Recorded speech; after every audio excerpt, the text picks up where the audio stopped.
So we're gonna get right into it today. We're gonna be talking about the one, the only, Obi Wan Kenobi. Just came out. We're gonna get right into it though. So there's gonna be a spoiler warning. Remember that. Yes. All right. Let's go ahead and talk about it. Okay, episode. Let's start with the intro. The intro, you got the, Man. the friendly reminder of what I happened in loved those it. prequel films. Yeah. It was great. It just to let anybody know, whether you're a Star Wars fan or not, what the story is, what it's about, and where they're picking up at. Oh, I really enjoyed just the whole flashback. It set it up to where you were like, let's go, let's get in that. I thought it was a nice touch. Like I said, friendly reminder where they left off at. So Now, did you notice? Because I had picked up on it when they came out, but when Padme is dead and they're at her funeral, she's still pregnant. Did you notice that? no. Well, apparently they did that so that if anybody from the Sith side was watching, they'd be like, "Oh, she died with the babies. She never had them." To not put that notion of no doubt in their mind that she had the kids, so they wouldn't go looking for them. Yeah. Even though, I'm jumping ahead. Somehow they got Leia. Yeah. Even so, yeah. They was able to kidnap her that easy. They did, but I think they only did it because of the father, and they knew the father fought with Obi Wan. But like we said, we're jumping ahead. Yeah. So let's All right, well, let's just talk about the setting. So the setting, you see the Jedis are being hunted. So my question with the Jedis, so if they use their Jedi powers, are they able to track their abilities or something like that? They have some way of tracking them? it's like tracking other Jedi. If they use the Force or something like that? In other movies, it seems like they had the ability because, like Luke, he could sense that Leia and Han were going to be in trouble when he's training with Yoda. Like he was having visions or whatever that they were in trouble, and that's why he initially left.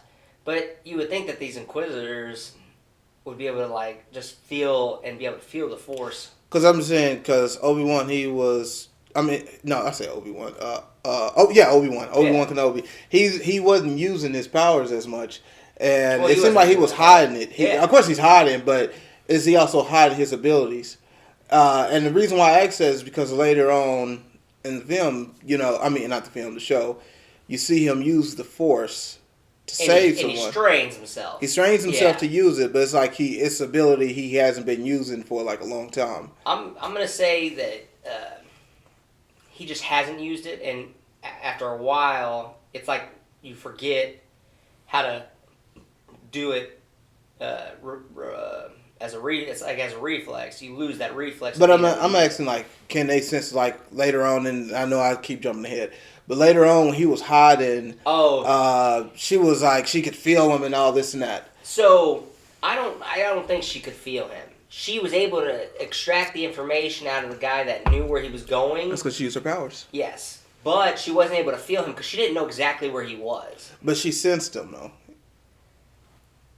She sensed him. Maybe it's because he used the Force, and once he reconnected with the Force, that's why she was able to sense him. So they can sense the Force. I guess I forgot what the question was. But yeah, so I would say you're probably right.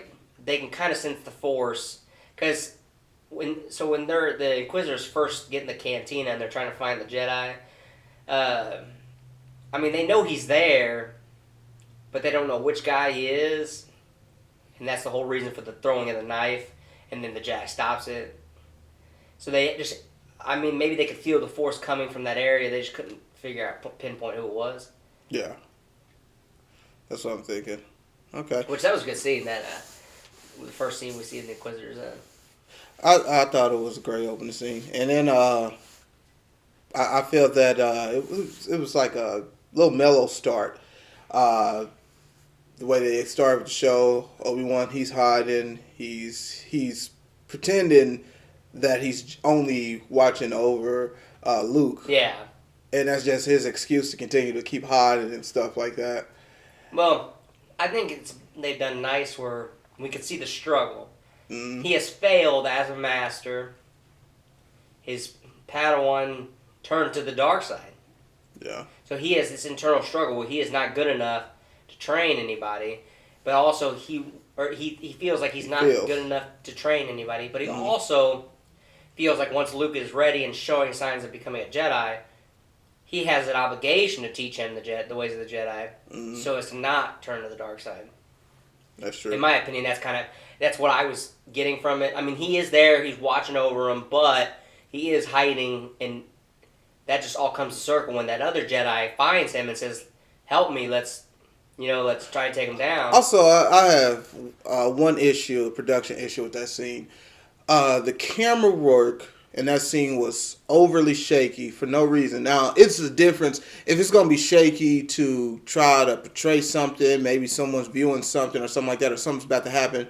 But that night desert scene did not have to be as shaky as it was in the camera work. To me, you normally get that type of shaky camera work in a horror film when the monster is watching over his next target.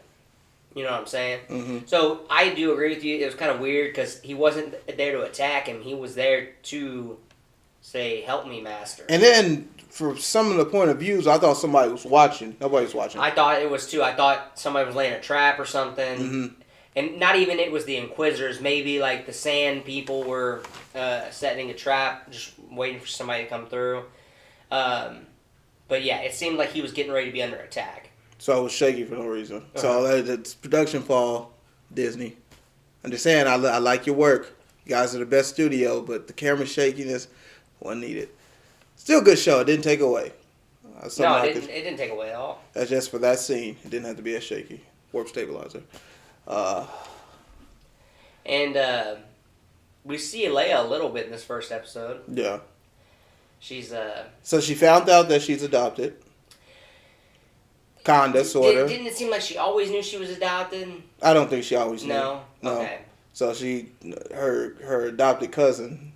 Or yeah, he was like, "You're adopted." Yeah.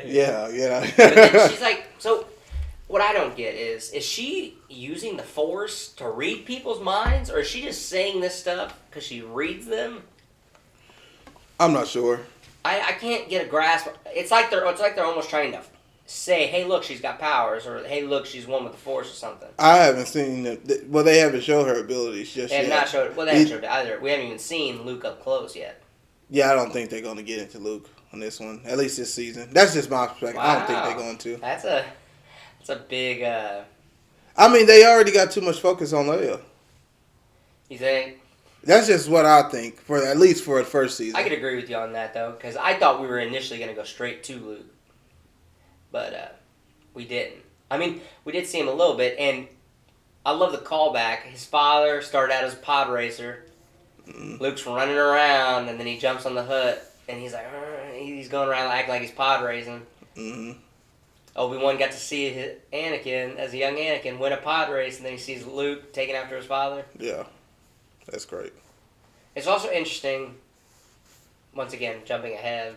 That's all right. This entire time, he thinks Anakin's dead. I mean, he never finished him off after their battle. Well, one girl shouldn't have spoiled that to him. What I think is, and it's nothing to take away from their production, but I feel that he should have found out that Anakin became Vader towards the end of the show. Like, towards the end, and I think that would have been a proper build-up. As you see that we kind of got that jumping ahead on the second episode, which was good, but it was, like, too early. It would have been better, though, more satisfying for him to be, like, rooting around a Sith base and then see him. That would have been nice. That was very satisfying. It would have been super satisfying. See it later, but... we did see him, his extreme reaction to finding out he was alive. Mm-hmm. And he kind of had that, what the hell, Anakin's alive shock where he can't do anything. And Leia's just like, Obi-Wan, or she was saying Ben, because he's going by Ben now. Yeah. And let's get into that character, that comedic character who fakes to be a Jedi. And I love that actor. He's I forgot his name. He's good at whatever he does. And at first, I assumed it was going to be a fake contact, and then when he came in and he shut the windows and stuff, I was like, oh, maybe he actually is. But after he started asking for credits, I was like, oh yeah, he's definitely not a real Jedi. But I like that he's adding a comedic tone to the show. That that keeps people invested. I'm glad that they didn't just kill. I thought they was gonna kill him off. I thought they were gonna kill him too. I'm like, damn, you about to kill him off that early? But like, yeah, he gets. I'm assuming we'll see more of him. Mm-hmm. I want to say that he'll probably meet Obi-Wan at his destination after he says, follow these coordinates. Maybe we'll see him again there to help him get Leia home. Yeah. And they're not forcing it on you either. The comedic aspect of it. Mm-hmm. It's just very subtle. Tiny things where they're like, he's like, I'm a Jedi. When he's talking to the thing, I'm a Jedi, you'll do what I say. And like, I'm a Jedi, you are a Jedi, I'll do as you say. So it's very subtle things that doesn't throw too much comedy in there, and it doesn't take away kind of from the situation that these characters are in. Yeah. I mean, especially when so I agree with you, I thought he was going to die when he went up against the Inquisitor and was like, I'm the Jedi you're looking for. I thought she was just going to kill him right there. Mm-hmm. But she was like, you're not a Jedi. So also, she just easily killed her superior. She just. I think that's. I don't know. I don't really like that. I kind of liked that his lightsaber where it was just. Swirl. When he killed the kidnapper. I thought that was dope. Yeah, he wasn't even was he holding the lightsaber? Because I thought he was just kind of sitting there. I thought he was holding it. I don't know. I'll have to go back and look at it. But I mean, that thing was spinning and he was getting closer. I was like, he did something that dope and then kill him off. So, do you think he's really dead? No, he's dead. I think he's dead. You think so, though? Because if they killed him off, they cut off like a whole bunch of stuff. From the trailer? No, not even from the trailer, but in kind of the course of how Star Wars goes, he goes on and does other things.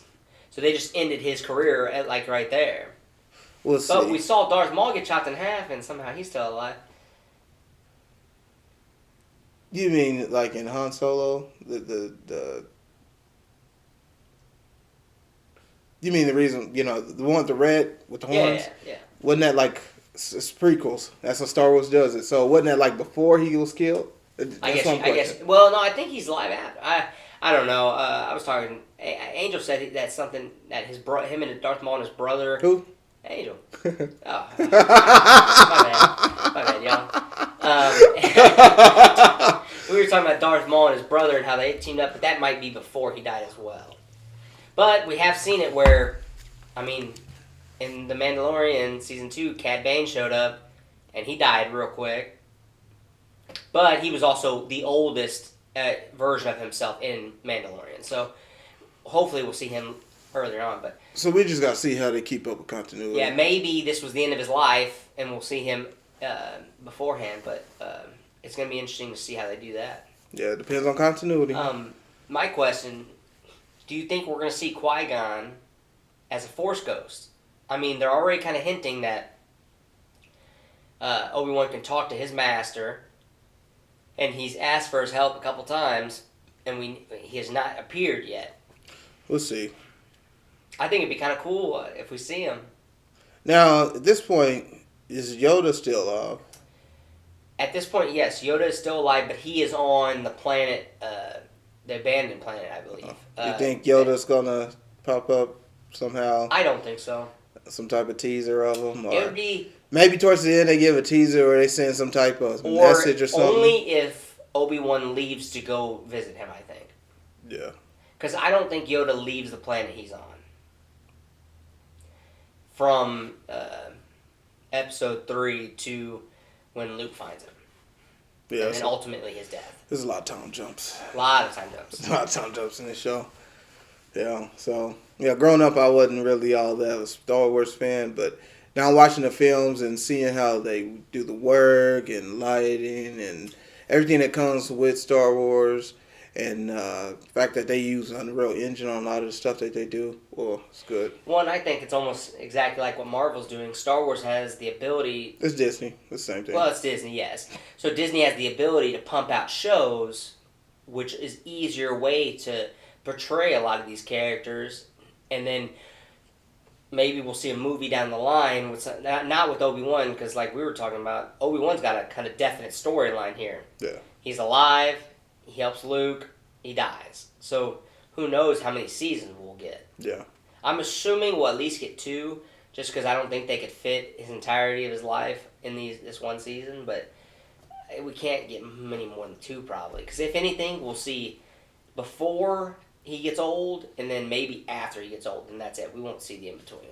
Well, I mean, I think we might get more than 2 because you can go back into developing Luke Skywalker in some of the later episodes, so you can kind of see the development of those other characters like those. You got Leia still, so she was kind of pissing me off. Mm. It's that classic storyline where the girl's getting saved, or the little girl's getting saved, but then she doesn't trust her. Person being sent because she doesn't know if her father sent him. She expects her father to send the army. And then she trusts him after he saves her with using the Force. She wouldn't trust him beforehand. And then she doesn't listen to nobody, though. I mean, he said stay near me, and she's running around. Well, I feel that she doesn't severity of the situation they're in. She doesn't trust anybody based off of her origins. Like, she don't even trust her own father because she's adopted and she just found out, she's adopted and stuff. So I kind of understand the gist of her character going in, but yeah. I get it, but she seems really aggressive. Yeah.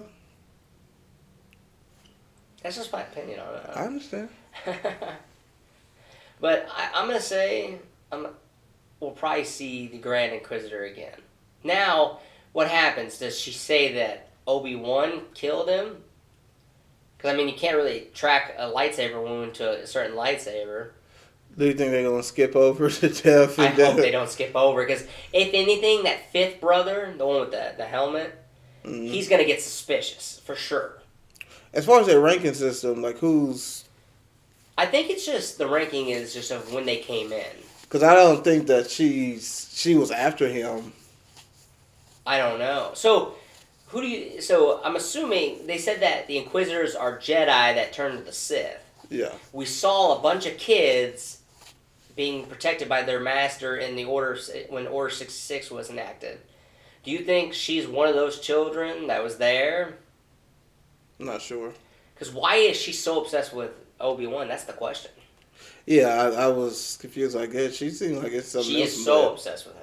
Maybe that's something that we're going to see play out in the show, like some type of side story. Maybe he betrayed her. Or something. Or maybe, how older is he to her? Like, maybe he trained her or something like that. Who knows? We don't know. Maybe, it was the personal student versus masters type of story. We're going to see. It's going to be interesting to see. It is definitely going to be interesting. All right. Well, let's go ahead and rate these episodes. For episode 1, I think it was a nice introductory episode. Mm-hmm. So for me, episode 1, I'm going to give a 7.5. Like I said, it introduced character, got us back into the exact timeline where we stopped off in the prequels. So, and letting us know what Obi-Wan was doing in between that time. So I'll give that 7.5. Episode 2, I'm going to give it 8. I liked the comedic tone from that one character. I got to start calling actors by names. But I liked his comedic tone. And I did like the tease of Vader towards the end of the episode. Yeah.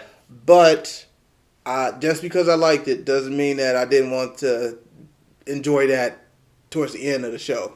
You could have put that towards the end of the show, and I would have liked it even more. But I still like it. So it's an 8 for me.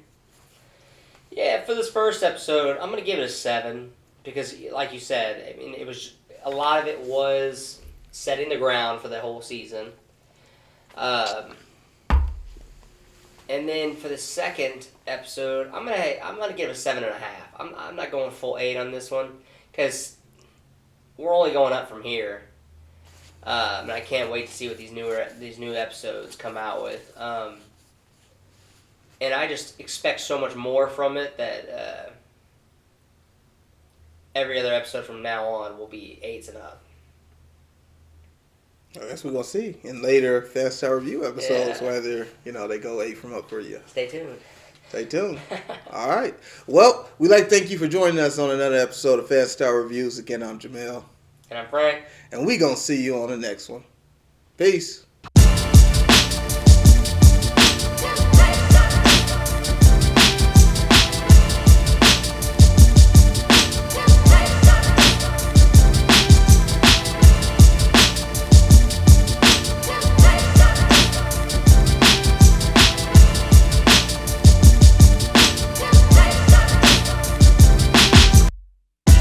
If you like that video, don't forget to like, comment, and subscribe. We out.